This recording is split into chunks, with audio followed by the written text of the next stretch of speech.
first feature of wicket keeping is the crouch, and we crouch basically so that we get a good perspective of the ball as it bounces so that we can move in line with it. Basic techniques of the crouch: feet shoulder width apart, weight distributed on the balls of the feet evenly, and the rest is up to you. Make sure you're nice and comfortable and the gloves are on the ground in an open fashion. That allows you to move with the ball as it's bouncing in a powerful sideways direction.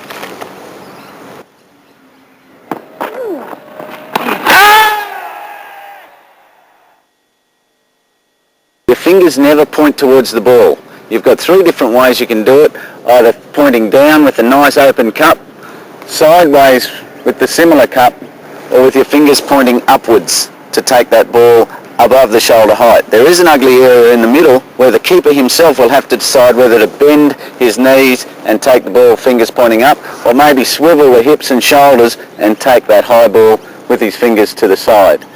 To allow a soft, relaxed take of the ball, make sure you're contacting the ball out in front of your peripheral vision or your eye line. That allows you not to have to put so much effort into seeing the ball or watching the ball into your gloves, and it gives you a bigger cushion area to make that relaxed take. So remember, fingers never point towards the ball. Go get the ball out in front of your body and give a nice relaxed cushion to take it in. A feature of Australian wicket keeping is the footwork. We tend to move in a powerful sideways motion wide enough so that we can take those spectacular catches on the offside or the leg side that other keepers who haven't moved their feet well enough might not reach. Well, it went in the first innings. This time it's got him again. He's walked. A disappointing end for the England skipper. 3 times caught down the leg side, moving away. When talking about footwork to the fast bowlers, we try to take the ball on the inside of our bodies. That means if the ball has come outside the off stump through to me, I move in a sideways fashion so that I'm taking it on my inside hip. This already means my body has moved a metre or so extra than I really have had to, which means I've covered an extra metre for the wide diving catch if necessary. Down the leg side, it's the same thing. A sideways movement to get outside the ball and take it on my inside hip, which now becomes my right hip if it's a right-handed batsman.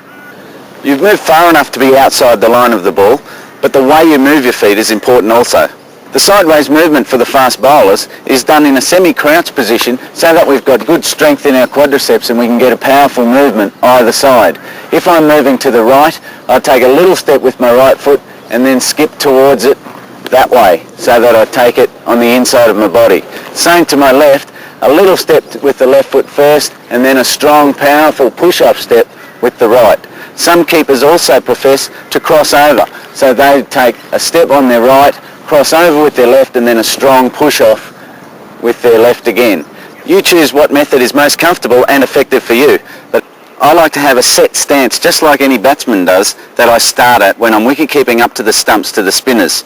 And that stance is basically 2 foot lengths back from the crease, where I mark a line, a horizontal line, and then a line about 5 centimetres from the off stump, and at the intersection of those two, I plant my left foot and take up my normal crouch.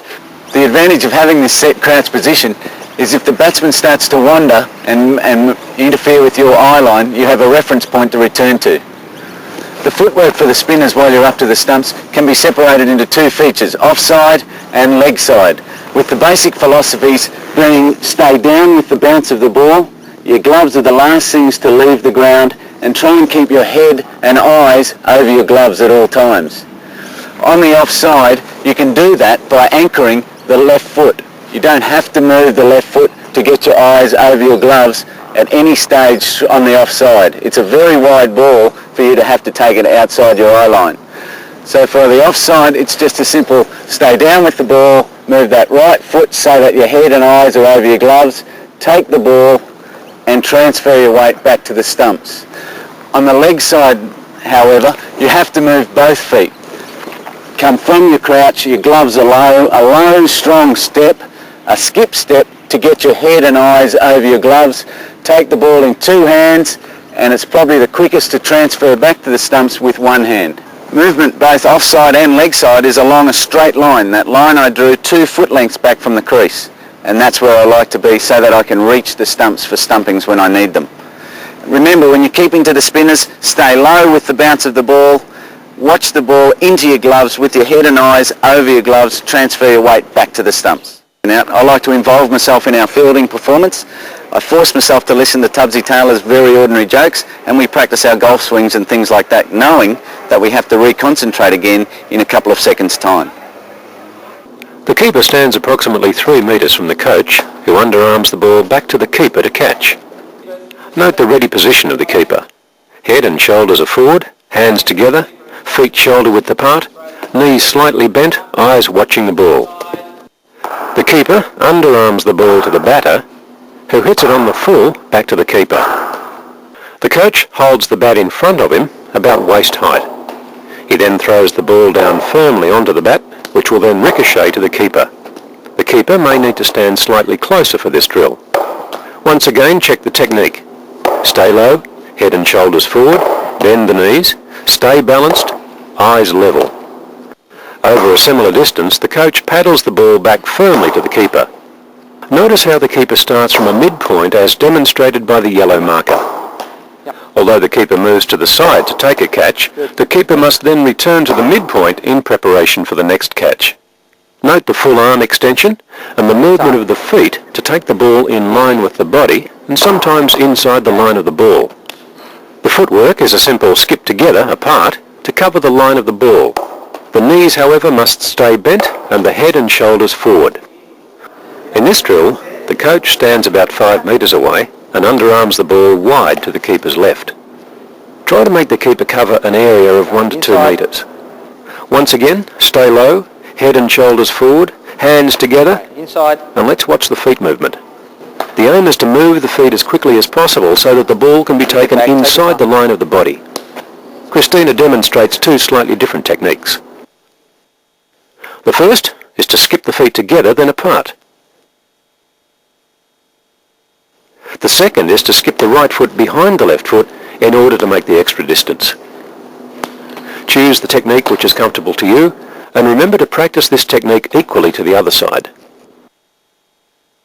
The coach underarms the ball to the keeper's left. The keeper attempts to catch the ball with the right hand, thereby catching inside the line of the body. Once again, the keeper will need to push off powerfully with the legs in order to cover the distance. Bend the knees, stay low and watch the ball. Again, concentrate on arm extension and giving with the ball. In this drill, the 2 catchers adopt a comfortable catching position about 2 metres apart. Each has a ball which is thrown underarm simultaneously to the other. All balls must be caught, including the ones which clash in flight. Do this drill as quickly as you possibly can. Remember to bend the knees and stay low. In a similar starting position using 2 balls, catch and underarm the ball to your partner's opposite hand. You will need to refocus quickly as you will receive a ball first to your left hand, then to your right hand. As the balls cross over in flight, you'll need to watch intensely the one you are about to receive. 3 balls are used to heighten the keeper's awareness and test his skill.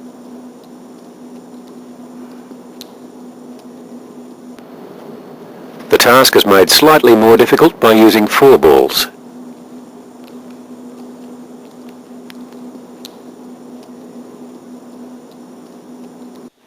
Three players stand in a low catching position in triangular formation about 1 metre apart.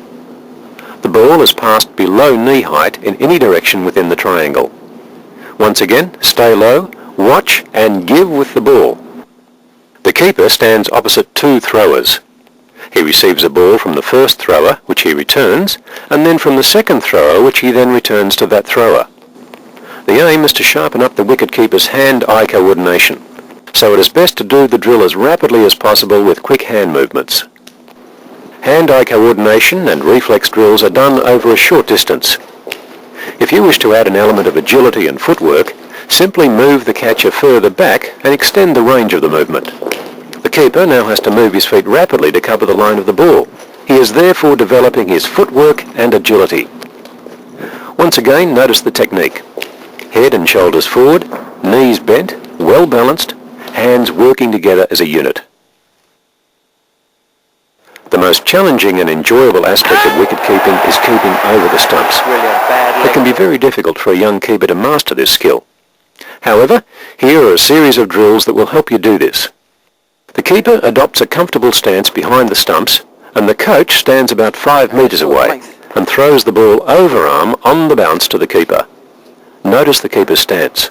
The keeper stands with the inside foot in line with off or middle stump, depending on the type of bowler. The keeper also needs to stand close enough to comfortably reach the stumps. Notice the hands are relaxed together in front of the body, and the body weight is forward, and the keeper has an unrestricted view of the bowler. Couple there. The secret in taking the ball over the stumps is to see the ball pitch and then rise as the ball rises from the ground. Notice how the hands stay low to the ground and then rise as the ball comes. For those balls which are wide of off stump, it is acceptable for the keeper to take the ball outside the line of the body. Nice and wide. The balls that are exceptionally wide, one step across and take the ball outside the line of the body. Good. When the ball is down leg side, try to see the ball pitched before you move. A little fuller now. Assume the ball is coming to you and don't flinch by turning the head or closing the eyes. Notice how the head and shoulders stay forward and the gloves stay low, scraping across the ground as they pass behind the stumps. One step over to take the ball outside the line of the body and returning the gloves to the stumps. A shadow batter is introduced to make the task more difficult, but yet more realistic. In this drill, the keeper is practicing not only the skill of taking the ball over the stumps, but also the mental training required to do this. The coach underarms the ball to the keeper so that it is coming through on the rise. The shadow batter attempts to cut the ball, which sometimes results in a catch to the keeper. Oh yeah, good take. Nice. One of the most difficult things to do when keeping over the stumps is to re-sight the ball after it has been blocked from vision by the batter. Yeah, excellent. Oh, little nick there too. In this drill, we've used a chair in order to achieve this effect. The keeper stands about a metre from the coach and lobs the ball on the half volley back to the coach, who hits it firmly back to the keeper. Notice how the keeper stays low and the gloves work together as a unit. This drill aims to improve the agility of the keeper. Markers are set up either side of the keeper. After returning the ball to the coach, he quickly skips to the side to touch a marker, then returns to the middle. After the next catch, he skips to the other side, then returns to the middle. Notice how all work is done at a low level. Once again, this is an agility drill. The coach is armed with about 10 balls which he throws at different heights, angles and distances towards the keeper. The keeper is expected to catch each one, but once again is expected to use his footwork to cover the line of the ball. The coach throws the ball wide of the keeper towards a predetermined marker. Catches that are wide but high can generally be caught with two hands, and it will be necessary on some occasions to roll on landing. Right, great catch. One more, go. When catches come low and wide, it may be necessary to catch with just one hand. Some keepers roll on landing, others simply slide across the grass using their opposite hand to support. Try two hands a bit closer, a bit higher. No matter what technique you use, remember to practice to the other side as well. One more like that. See if you can do a roll. Chris? It is important for a keeper to not neglect the throwing skills, because on occasions you are required to throw either to the striker's end or non-striker's end, depending on the situation. This drill is set up whereby the coach rolls the ball down leg side. The keeper has to cover the line of the ball, take off the glove, pick up with two hands, balance, then throw at the stumps. The coach kneels on the ground about 8 metres in front of the keeper, who is in the normal catching position. Nice and firm. Another player throws as firmly as he possibly can towards the coach, who glances the ball towards the direction of the keeper. That's it.